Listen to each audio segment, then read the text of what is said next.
Adigénis რაიონის მოსახლეობას უფასო სამედიცინო გამოკვლევები ჩაუტარდა. ექიმები რეგიონში სრულიად საქართველოს კათოლიკოს პატრიარქის, მცხეთა-თბილისის მთავარეპისკოპოსის და ბიჭვინთისა და ცხუმაფხაზეთის მიტროპოლიტის, უწმიდესისა და უმეტალესის ილია მეორის ლოცვა-კურთხევითა და რელიგიის საკითხთა სახელმწიფო სააგენტოს ინიციატივით ჩავიდნენ. საპატრიარქოს წმინდა იოაკიმე და ანას სახელობის სამედიცინო ცენტრის წარმომადგენლებმა ქირურგიული, ნევროლოგიური, ოფთალმოლოგიური და სხვა სახის გამოკვლევები ჩაუტარეს.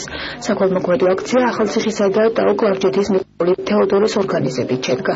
მადლობას ვუხდი ყველა იმ ადამიანს, ვინც იღებს მონაწილეობას ამ აქციაში. მე მინდა მადლობა გადაუხადო ექიმებს პირველ რიგში, რომლებიც ჩამოგზავნდნენ აქ და ჩვენს მოსახლეობას უფასოდ ემსახურებიან.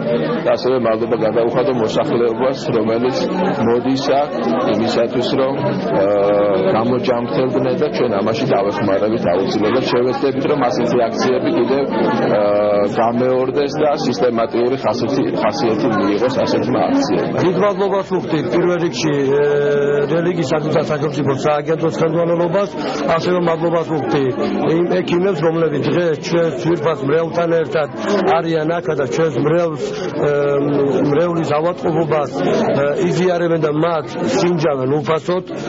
მე მადლობა მინდა გადაუხადო საპატრიარქოს ასევე და ჩვენ ერთად ერთობლივად გადავწყვიტეთ საპატრიარქოსთან ერთად თუმცა სამმართველომ და საპატრიარქომ თხოვეთ სააგენტოს, რომ ჩატარებული იყო ასეთი კარგი აქცია, რომელიც რა თქმა უნდა ჩვენს მობას, მეგობრობას გამოაჩენა კიდევ ერთხელ. მისი უწმინდესობის ილია მეორის ლოცვა-კურთხევით ჩვენ პერმანენტულად დავდივართ რეგიონებში და ვატარებთ საქველმოქმედო აქციებს.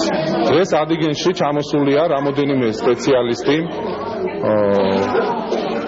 კარდიოლოგი, თერაპევტი, გინეკოლოგი, ქირურგი, ოფთალმოლოგი, ენდოკრინოლოგი, ნევროლოგი და უფასოდ ემსახურებით ადიგენელ მოსახლეობას.